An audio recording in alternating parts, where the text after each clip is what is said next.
Hello and welcome to another episode of Staying Power, a show that is all about building a better life.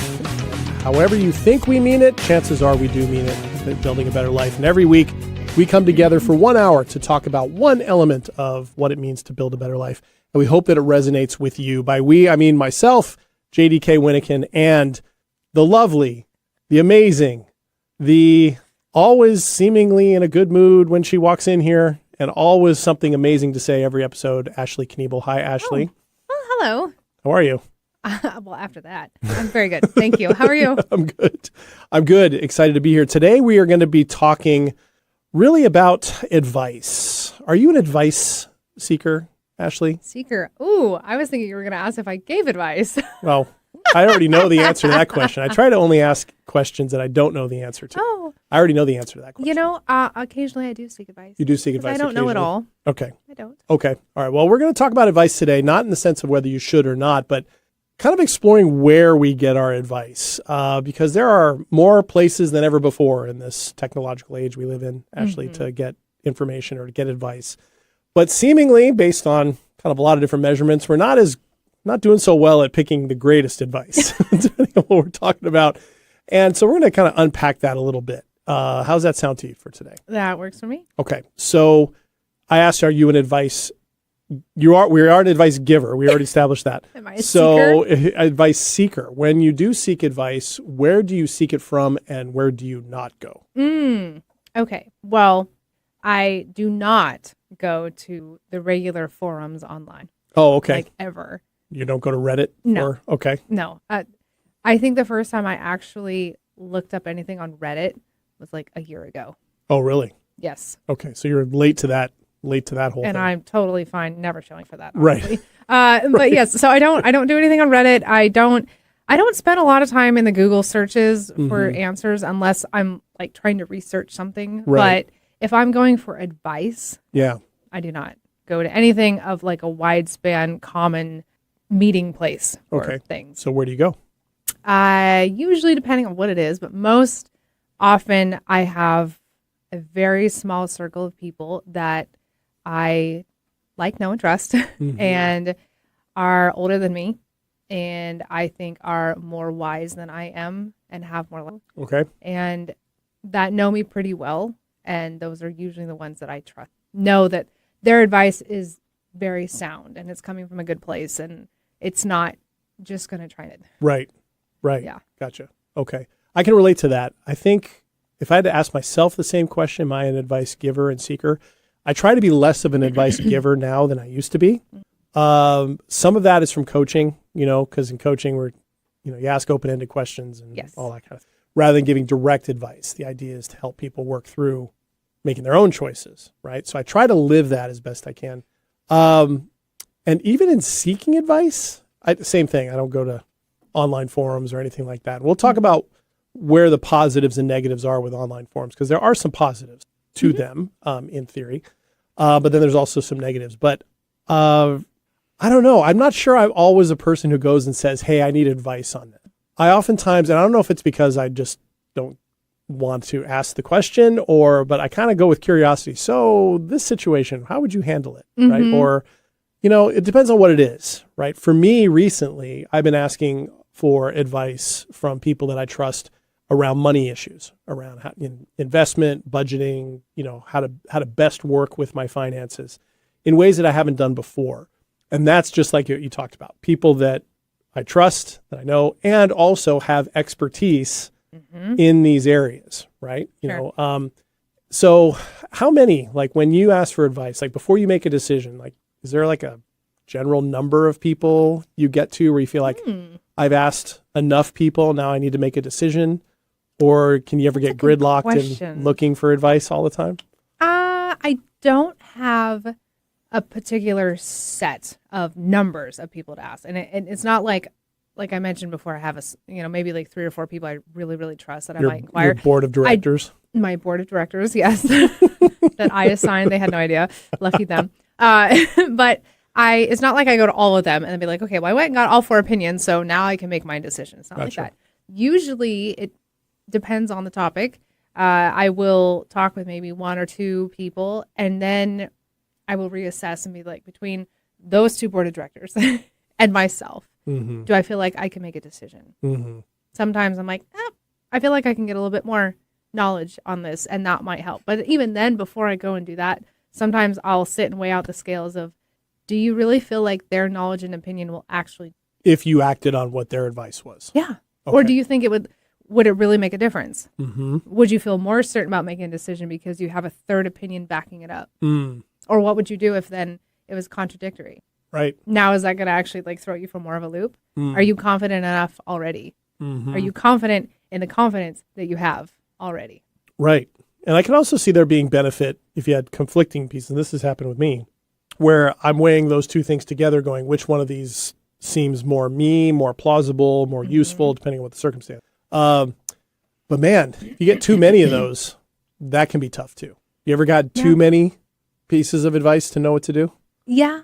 Yeah. I mean, I would say probably when I was younger, Okay. didn't feel very confident in my own knowledge base, didn't have worldly experience and things that I've gone through to build on my own 2 feet. So back then I would kind of get everybody in. Gotcha.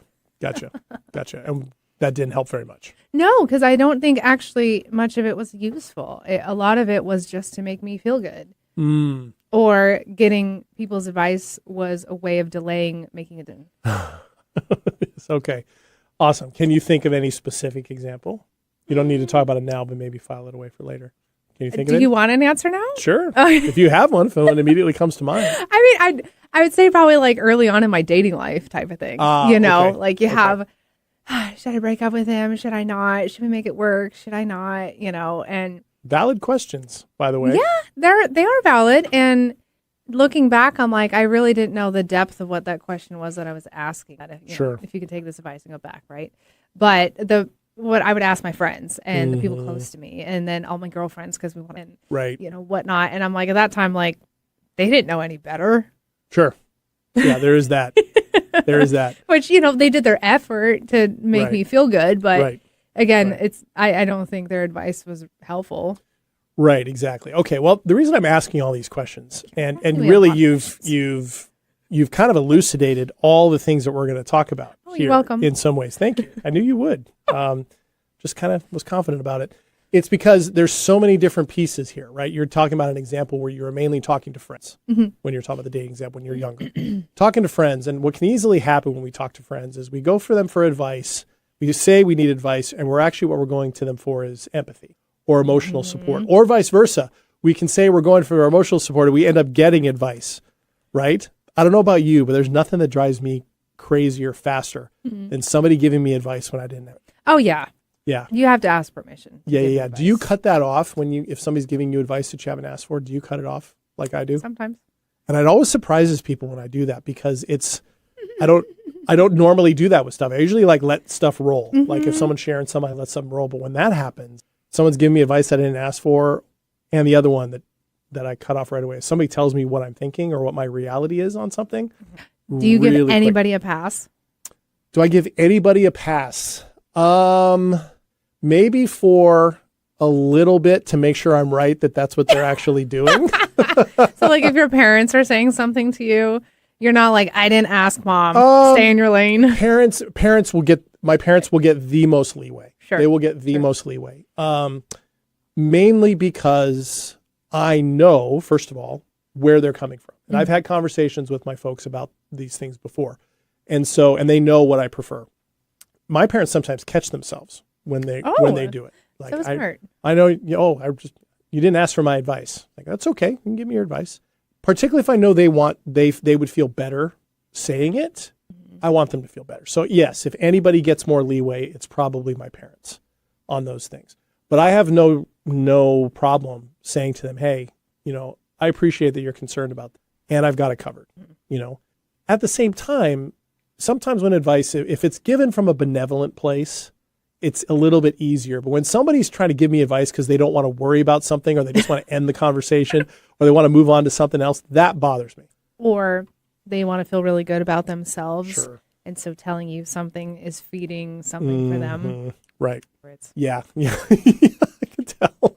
If you're watching on the stream, you can see that. I'm like, really? Yeah, you can see the tone of the voice doesn't match the expression on her face.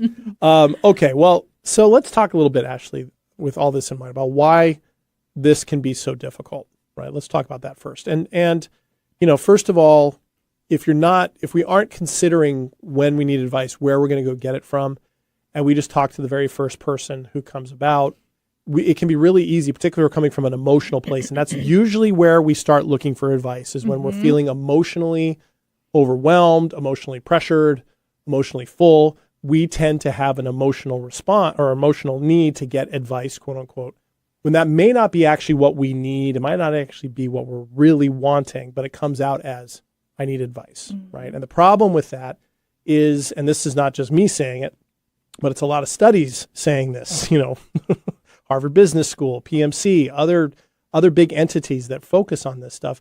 The problem with that is, if you go into something looking for from an emotional space, looking for advice, you may not measure the advice effectively in order to make decisions, right? Sure. There's an urgency to that, because usually the idea of getting advice is we want to solve a problem or we want to fix something so we don't have to feel bad about it or feel upset about it or feel anxious about it more. It's usually an anxiety-driven thing. That's usually where it comes from.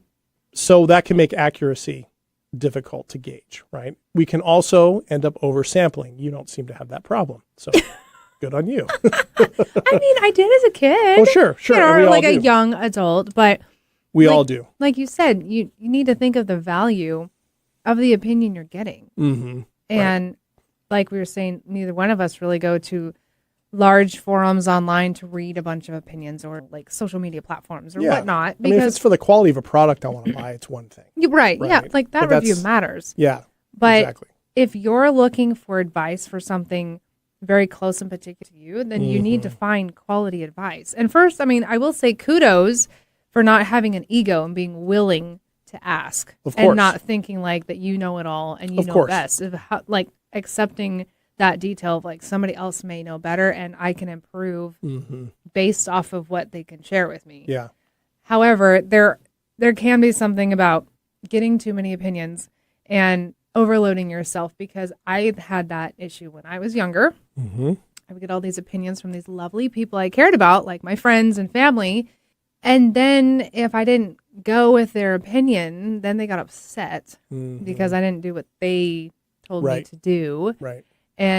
Or then I maybe gave them a bunch of information, example, like somebody I was dating or whatnot. And I'm like, well, this is what's going on. I don't know if I should say or should I go. Great song. And they were like, oh no, you should totally go. And then I end up staying, right? And then they're like, she's putting up with all that? And, it can just lead. So I have learned less is more. Yes. Sharing a little bit less, or being very particular and attentive about who and what you share. Yeah. Make a huge difference on the type of opinion back. Right. Because there are studies that show that kind of oversampling like that leads to real problems, because we tend to want to get stuff that makes us feel better. Right. So, but advice isn't about feeling better, right? We might be having an emotional response to whatever situation we need advice for, but that doesn't mean that having the emotion lessened or numbed or reduced means that advice is the best advice, right? Sometimes with like the friends that we have, right, when we vent to them, our friends are there to back us up, right? Our friends, generally speaking, want us to feel better. They want us to feel empowered. And so sometimes they'll just, whatever, I'll show up, we can go take care of this together, that kind of thing. That might not be what's needed, right? That might not be what's needed, but what is needed in that is the emotional support of what might be unspoken behind that, and maybe should be spoken more. And this is something I try to say to my friends when either they're seeking advice or I feel the need to kind of speak an observation. No matter what you choose, I'm with you.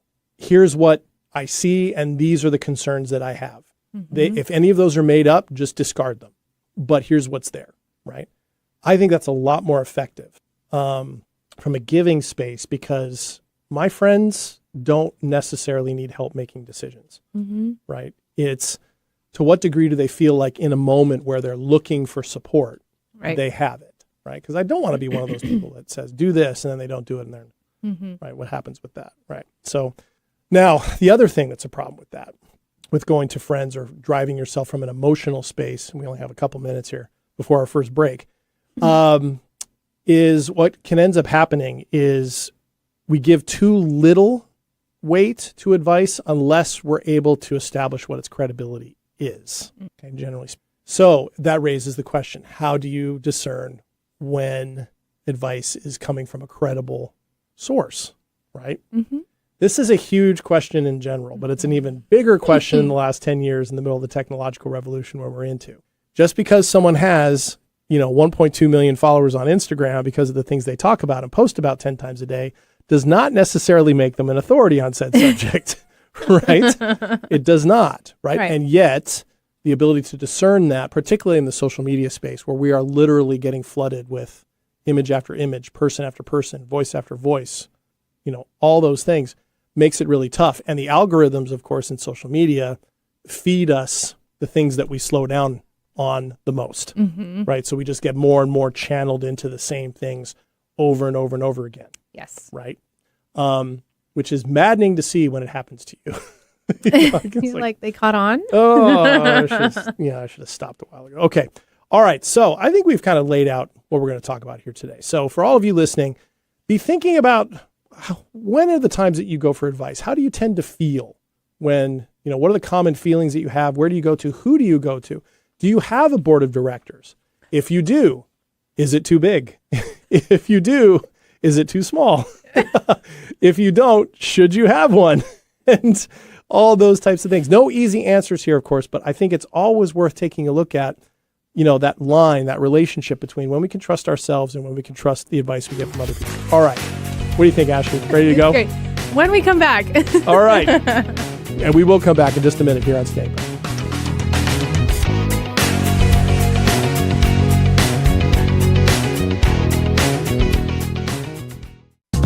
Here's the deal. We gotta set ourselves up. See, retirement is the long game. We gotta make moves and make them early. Set up goals. Don't worry about a setback. Just save up and stack up to reach them. Let's put ourselves in the right position. Pre-game to greater things. Start building your retirement plan at thisispretirement.org. Brought to you by AARP and the Ad Council.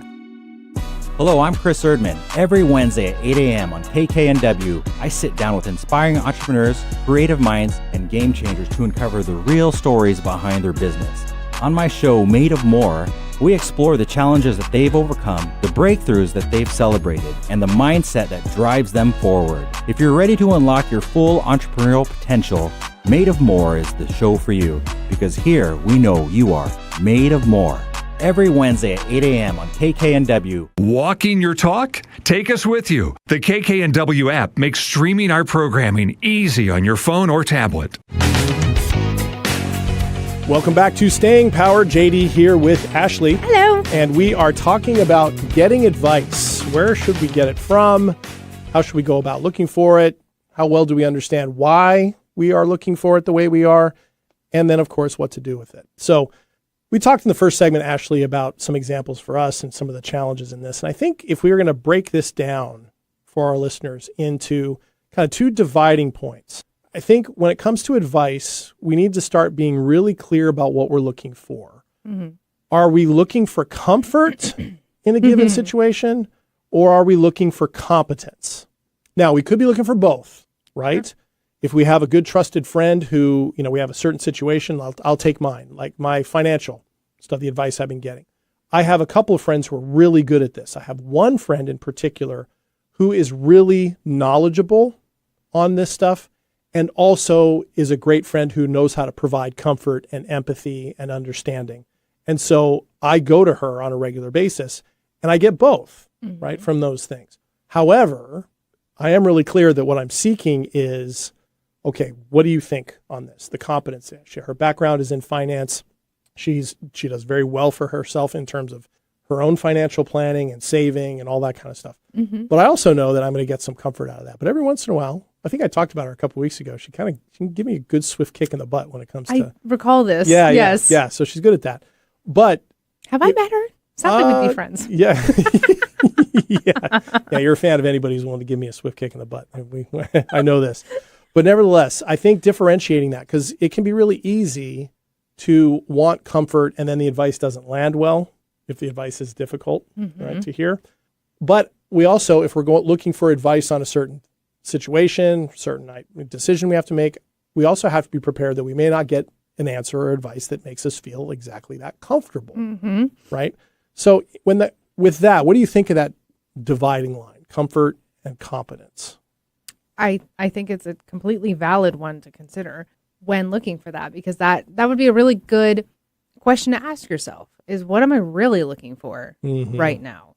Do I need a soundboard just to sort through my thoughts, a person to listen, and a person to give open-ended questions and some insight, and that's it? Or do I really actually want to pose the question of, I need advice, you have knowledge, can you give me some of your knowledge on this so then I can take that information and go back and make a sound decision? Because that's just it, is a lot of times we look for other people to make the decision for us, right? Because it's uncomfortable. And so it's so much easier having somebody else tell you what to do when it's uncomfortable. That's the one time we enjoy being a kid, because we're just told what to do. We don't have to think about the difficult things because it's being laid out for you. That's the great fun thing of being an adult, is you get the freedom to make decisions what you want to do with your life. Right. And that includes the difficult, really impactful ones. Right. And I speak from experience on this of when I was peeking into my adult life and starting to make more impactful decisions for myself, that I found I would still go to people they're very competent people. And because they're so competent, I'm like, make the decision for me. Oh. And they were wise enough to tell me, no, I will give you more information to help you build a foundation to create a decision on. Yeah. But I'm not going to make that decision for you. That is still up to you. And that dividing line was kind of like a sweet kiss and a slap in the face at the same time, to be honest. That's really well put. Because I'm like, it didn't feel great because it didn't solve my initial problem of like, make the decision for me. But I'm like, but I walked away with something really valuable and I can use this. Right. And I'm actually better off after that conversation, even though I didn't walk away with originally what I hoped for. Right. Right. And it's a great reminder to all of us, because we can turn this around and talk about giving advice, right? We could do a whole, what to do and what not to do. That would seem to me to be on page 1 of giving advice. That is like, no. If somebody's looking to make you to make the decision for them, steer clear of that, right? And just say, here are the options, right? That type of thing. So it's so important in all of that. And again, kind of coming back to my earlier comment, then say, I'm going to support you either way, right? And if this happens, we can talk again, right? Or if something goes wrong, we can talk again, that type of thing. Another piece that comes with this, though, is I think it's important to ask ourselves, when we are looking for advice, how much of this is being driven by something that is urgent or feels urgent emotionally, like I got to figure this out so I can feel better? Does it actually have urgency to it that you need this advice to make a decision this quickly, right? Or is this something that's advice where you really need to be coming from a place of deliberation, something that needs time to figure out? Now, there may not always be a differentiation between those things. And sometimes depends on the advice. Like if something has happened, like you're in a car accident and you've been hurt and you need a injury attorney, you need to find one. We know one. Well, we do know one. An excellent one, as a matter of fact. However, that's one thing. Like, who do you know that can do this? Because then hopefully you're reaching out to somebody you trust and they can recommend somebody, since you trust them, you feel better about trusting whoever they're recommending, right? There's that. But if we are treating something with urgency, it's worth asking the question, is it really urgent in the sense of I have to make this decision rapidly? Or am I just feeling so uncomfortable, I want this discomfort to go away, and so I'm pushing that? Because if it is that, we are likely to tack towards the thing that is going to make us feel better the fastest, which may not be the best advice, and might be somebody telling you what to do, and who knows, there's all of Or that means putting that decision off as long. Right.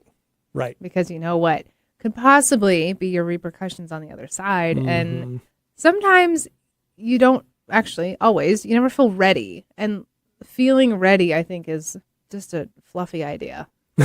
No one ever feels like you're never really ready. Uh-huh. You're ready when you start taking action Mm. and you start making that decision, or you start putting in to place the things that you need to do so you're fully supported when Right. you make that decision. But Right. never feel ready. Yeah. That's garbage. Yeah, it is. And I agree with you. And it's the same thing that people say about motivation, right? I'm not motivated to do it yet. Actually, motivation comes from taking action in Yes, said it does. direction. And then the motivation follows, right? It actually doesn't work the other way around. Same thing. That's really good. That's really good.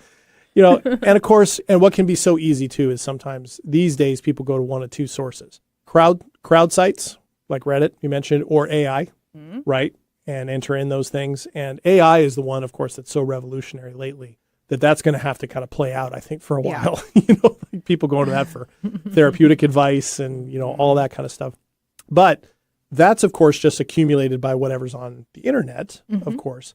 And then crowd places like Reddit, that type of thing, they're really popular for a reason, but they're counterproductive in the sense of if you have an urgent decision you need to make, I wonder what you're hoping to get there. Besides you're going to get 1 million points of view, you're going to get at least a few people who call you names, right? Oh, of course. So you're going to not feel any better about the situation.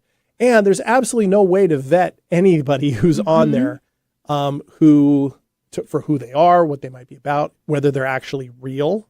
Could be a chatbot for all you know. There's so many things about that are a problem. And crowds, this is the problem with having too many people give advice. They just gets noisy. It's not all that helpful.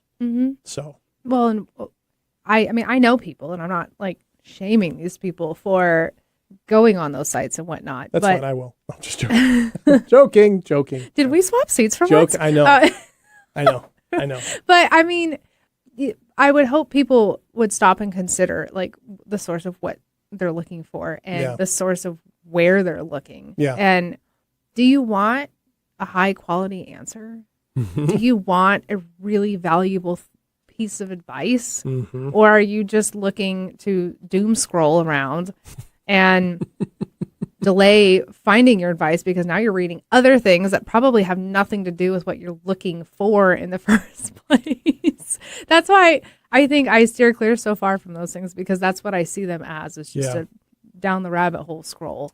And it doesn't usually bring a lot of value. It will stir up a lot of emotions that then just cloud your inner focus of trying to make the decision in the first place. Yeah, and I think some of it comes from a well-meaning place of let me read what people have to say, what are the differing opinions, maybe some things I hadn't thought about. But once again, these are all from just random people who are anonymous on the internet. And particularly when we live in this age of so much information at our fingertips, so many places, and yet that by its very definition makes it hard to discern what's quality and what isn't. So let's talk a little bit about some of those things. So let's go back and forth here, Ashley. What are some characteristics, in your opinion, of who to listen to and who not to? Like, when is somebody worth listening to and when are they? I would always say somebody who has a very good, sound moral compass. Okay. Now, that is also based on personal opinion. Okay. Because I do know some people that look up to those and they're like, oh, they're so great because of this, and this. And then I know people literally on the other side of that coin, they're like, oh, that person's terrible because of this, and this, right? So it's a personal choice of who do you think has a good, sound moral compass. Is that another way of saying like matches your values that are the same to you? Okay. Or has certain ethical principles? Yes. Okay. Ones that either A, you have and want to further solidify, or B, that you're striving to figure out how to be more like. Okay. Hopefully it's a good person. Okay. So in that sense, their values and their character matching either kind of how you are or where you want to be is okay. That's a good one. I like that. One that I think of is who has expertise out there that can kind of help you not just empathize with your problem, but actually give you almost a map of how to view it, right? Because what usually ends up happening when we're looking for advice, we don't even know what we don't know on something. So where we're asking somebody who's got expertise, they can kind of fill in the gaps of here's some things to think about, right? Yeah. Kind of comes back to what you were saying earlier about here are these things. I'm not going to make a decision for you, but here's what you should know. A, B, C, however many there are, 1, 2, 3. And then if you choose one, beware of A, B, and C, right? Those kinds of things. Somebody who can help you map the problem. Because I really think, and I see this with clients a lot, if you give somebody an opportunity to map something or give them pieces of information, they can add in whatever anxiety they're feeling in the moment, whether it's from a deliberative space or an emotional urgency space. They start to relax. They start to feel more empowered a little bit more because they start being able to see a little bit more of a larger map. Well, I think that matters as well. Okay, so values and kind of ethical principles that match up, expertise. What else? People who are good at seeing the bigger picture. Okay. Because sometimes we get so deep in the muck and emotions of our daily decisions and this thing that we're facing and whatnot. And one thing is they're not emotionally attached, right? So it's a little bit easier for them to give advice on a decision. Or as much. Right. Yeah, right. They're not as close to the, how do you say the difference between the bark and the tree or something like that? Oh, What's that phrase? seeing the forest for the trees. But sometimes we can get so locked in we can't even see the tree for the bark. There you go. Yeah. So you're That's a so favorite focused of on mine. looking at the bark that you can't even see the tree, and they can see the whole forest.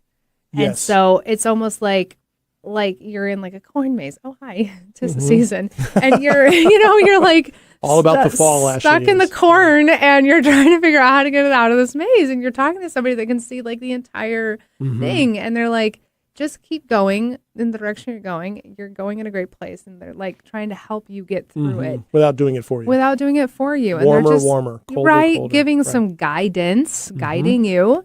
But because they can see the grander picture of it, and maybe because they've gone through this before, or they're so much wiser and they've lived longer that they're like, honestly, this feels like a huge mountain for you right now because it might be a life-changing decision in some capacity. Yeah. But in the grander scheme, your life is still probably going to be pretty good. It's going to keep going. You're going to have so many more decisions and opportunities to make in the future that this one's not quite as large and heavy as it. Oh, I like that. I like that. And I think what that implies too is another point that I would make is somebody who can tell you that and can kind of approach it that way. Not only are they going to be approaching from expertise, but they've got skin in the game, right? In part because you're going to them for advice, but also because they're coming at it from a position where they want their expertise to be shown, not in a prideful sense, but they're accountable for that. I'm giving this person advice. I want to make sure it's as sound as possible. Sure. And I think finding people who or you get a sense, or other people will tell you if you're being referred to them, have that accountability, I think matters a lot.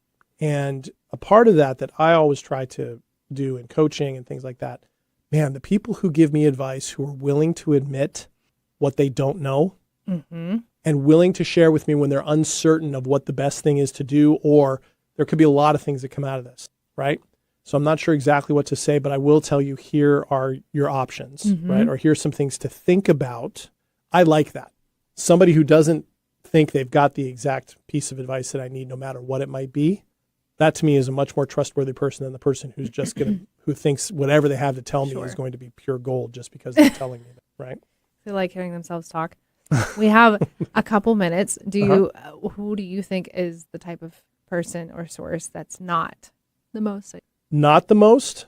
I really think you have to have some sort of knowledge of who the person is, or if you don't know who they are, what their expertise is. I think you have to spend some time getting to know who that person is. If it's for professional advice, that's easier, obviously, right? You can go to their business website, you see what their reviews are, all those things. You can talk to people who know them or have used their services.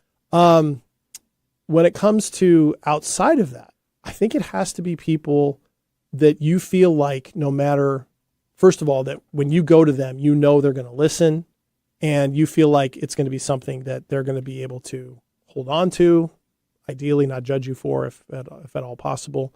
But people that you think can give you a better map. I don't think it needs to be, I really don't think advice in the end turns out the best advice is do this or do that. Right. It's not that. The advice or the perspectives that help me see what my best options are, you said it at the top of the show. You're the one who really knows what the issue is, and you're the only one who's going to be able to know what you're comfortable doing or not doing. We have to be able to experience that and engage in our own agency, even if the advice we take or what we act on turns out not to work out the way we want to. I think we have to learn how to be okay with that. Sure. So, okay. All right. All right. All right. Well, we got more to say on this. So we will come back after another break. And not only will we continue this conversation, but we will have our weekly segment where Ashley and I each take 2 minutes to talk about either a triumph or a terror that happened to us during the week. And you'll have to find out which one we're doing this week after we come back. So come on back in a minute here on Staying Power.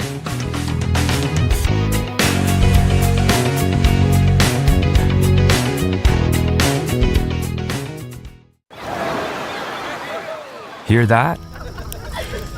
That's the sound of your life.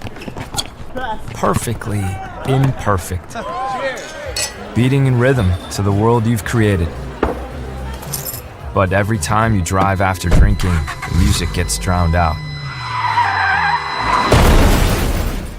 Your life sounds pretty great. Don't let a buzz ruin it. Buzz driving is drunk driving. Don't drive buzzed. A message from NHTSA and the Ad Council. Are you ready to discover remarkable stories of resilience and cultural connection?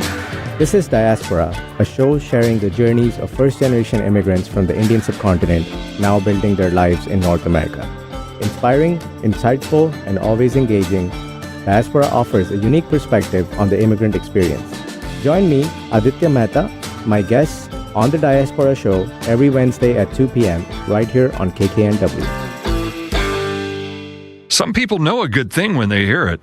Alternative Talk 1150.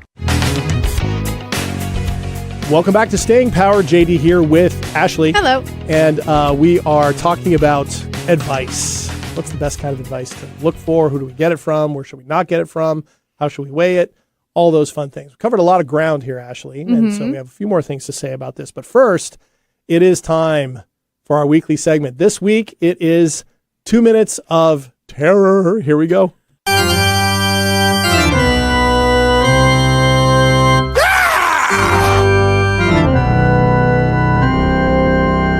Scream is so good. Right?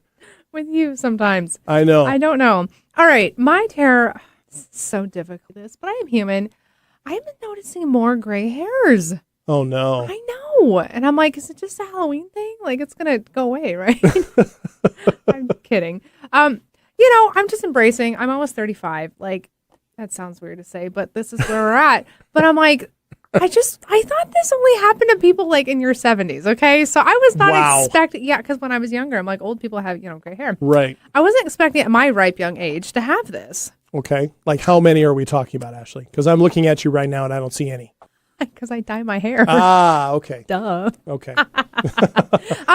There's just certain, like if I pull my hair back, then I can see them like during, like in my part and here on the sides and whatever. And I'm like, what are those? So articulate the terror. Just the idea that this means you're getting older? I just wasn't expecting that. Well, because we associate that with a sign of age, and I do not feel old. Neither do I, but I'm a lot older than you. And so I'm like, am I? Do I need to face the reality here that I'm not facing? Am I in denial? Like, what's going on? We can all say, no matter what age we are not as young as we used to be. Yeah, right? That's true. I mean, I definitely like where I'm at. This is like prime right now. I'm loving you my are. 30s. 30s are great. Can I just stay here? No, you can't. So now I'm like, great, in 5 years when I hit 40, how many more gray hairs am I going to have? Probably more, but you're going to cover them up because you're dyeing your hair. So what I will tell you is they do increase, but you like your 30s, 50s are fun. The 50s are fun because you really do recognize more and more what you really care about and what's not worth caring about at all. Sure. And there's some liberation in that. And I've got more grays. Yeah, I actually saw a few in your chin hairs over there. I was like, on the side of my hair, and it's what? Yeah, but the silver fox thing on men is true. But I haven't heard them be like that silver foxy lady over there. I never. But you know what though? But I also think that's not true. I think there's a lot of women that I see who have gray hair who look great, and I think more women would benefit from just embracing that because it's actually natural and real, and that's where you are. But to each his own, right? Make your own decisions. Okay, so that's where I'm at. All right, where are you at with your terror? You know what? Wow. Yeah. What's yours? deep terror. Right now, it's about the fact that you're talking about being in your 30s and I'm in my 50s. So that's. Is that what your terror is? No, that's not my terror. I was like, wow, okay. I'm actually buying time because I blanked on my terror. So, because I just got so transfixed on your whole idea. So how about I run with this one? My terror right now is the fact that I can't remember what my terror was. So this old might age. it's old age exactly. So we have found a common thread here. Yeah, and like last week you forgot your keys and then your phone. I know and there is that. Oh my gosh, you're right. That's right. That was last time. Yeah. So maybe that's the terror, but that is actually what I've got is the terror is I'm actually right on the radio looking right in the camera. I don't know what it is. It's gone. Okay. Well, that's all right. We can embrace that too. All right. So maybe I need to get some advice on how to strengthen my memory. I write it down. Write it down. That's what I do. I support myself. Okay. Thanks for rolling with that, Ashley. Okay. All right. Back to here in the last segment, talking about the, where should we go for advice and how do we measure it? And hopefully everything we've shared so far with all of you listening has been helpful in kind of discerning out a few things. And just not more so, really not to give you advice on how to get advice, but to just kind of talk about the things that kind of get in the way or the things that we don't notice because it's such an automatic thing. When we want advice, there's usually an urgency behind it or maybe a sense of needing to get it done or needing to get it addressed right away. And we've talked about a lot of different challenges, of course, but it's worth remembering a couple other things. Wherever we're getting advice is going to come with the biases of the person giving it to us. People tend to give advice for understandable reasons from their own experience of what has worked for them and what hasn't worked for them, no matter what we're talking about, right? And that's why it's worth remembering that, which is, so maybe asking 3 or 4 different people for some things and seeing what the common threads are can be really helpful. That's something that I do sometimes. If it's really something that I know nothing about and I'm not sure if asking one person is enough, based on their expertise, I'll ask a few and just see what the common threads are. Right. And those common threads help me a little bit more. Right. So it's important to be aware of that. Right. So they tend to be, people recommend based on what has tended to work for them. Right. So, so some real life examples of things like this. It's easy for us as coaches, right, to say a coach and a mentor is a really, really good place to start. Why do you think that's the case? A coach or a mentor as opposed to a really good friend? Well, because coaches and mentors come with the idea that they've gone through some sort of training, certification, expertise. They've spent time studying a particular topic or things that they have more tools in their toolbox. And so we automatically give them, what is the word for? We automatically give them the up on a platform that like they must know more than me. Credence, right? We give them credence for that. Sure. They must know more than I do. They must know more than like my neighbor or my friend because they have spent time dedicating to this particular practice and whatnot. And that's not necessarily wrong. Coaches are great. Mentors are great. Yeah. And coaches and mentors sometimes know questions to ask, even if they're not really experts in the area that you're looking for advice in. It's more about, okay, well, what can you ask or what can you do to get more information that would be helpful for you, right? I think one thing as a coach that I'm always aware of is sometimes people are looking for advice as a shorthand to not have to investigate it themselves. Yeah. To do that. And that combined with like wanting somebody else to make the decision for you is a fear-based response and a lack of trust in oneself, right? To make a decision and be able to live with that. And that can come from a lot of things. For people who are perfectionists, that can be really, really, really tough, right? To not only ask for advice because you feel imperfect doing it, but then to make a choice based on said advice because perfectionists tend to want to make the perfect choice with the perfect outcome, even though you cannot predict what that outcome is going to be. So that can make it tough. Well, one thing I guess it probably would have fit better in our segment, but it'll fit equally well in this one, I think, is also when you're looking at who is good, you do want to look on the flip side of who, like we said earlier, who is not necessarily good. And mentors and coaches, obviously, if you're going to one that has a certificate backing or has gone through practice and studies and whatnot, is good. Those that even then I'm like, I would like to know more about their personal self. And that's not something that I am given rights to, right? Like if I don't know them outside of a professional setting, like that's all you know. But knowing people and what they've been through and what kind of person they are, to me is really important to know, should I even merit any of their advice. Because if I don't like the life that they live, why would I want to get advice from them? Now it can be double-sided. Sure. Because you could say in the examples I've been using where it's like relationship advice. Do you want to, and you've got questions, do you want to go to somebody that you know has a super healthy, long-term relationship and get advice from them about like, you know, what worked or what do they do and how do they handle difficulty? Or do you want to go to the person that you know that's been divorced 3 times?